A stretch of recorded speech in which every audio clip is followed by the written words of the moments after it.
In this video, I'm going to show you how to fix stutter and frame loss in Elden Ring PC. So first thing you want to do is go to your graphics cards and then make sure you update the drivers. So if you go to drivers, click download to update the drivers. So if you're using AMD, you can just search AMD, and I think AMD also has a software where you can update the drivers. So whatever graphics cards you're using, just make sure the drivers are all up to date.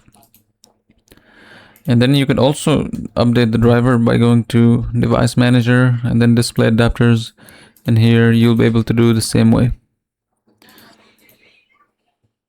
Now next thing you want to do is go to settings, then go to game mode and enable game mode.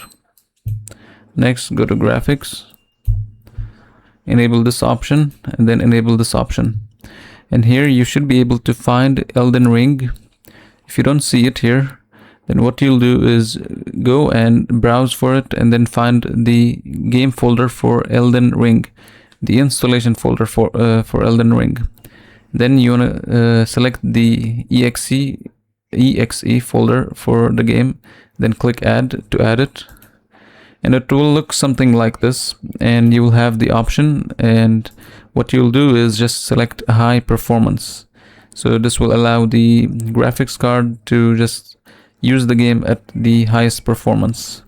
You also need to enable the optimization for windowed games. So once you have this done, you can then just close this. So I'm just going to close this down. Now another thing you can try is go to task manager and make sure under startup apps that you disable any unnecessary apps. So click disable to disable it. So these apps will automatically start as soon as you turn on your computer. So when you disable them, they won't start like in the background. As you can see, I have many of them, so I will have to just disable all of these to minimize the lag and the like frame loss. So once you're done with this, go to processes, and here you want to do the same thing. So make sure there's not too many applications running at the same time, and you can disable them and exit them by right clicking and then selecting end task.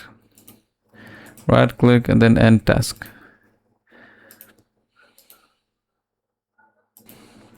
And then lastly, what you want to do is just go here to CMD and then run as administrator.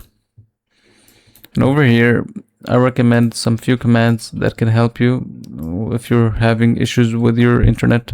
So type ipconfig/flush DNS and then press enter. And then ipconfig/release. Then once you're done with this, this should fix the error.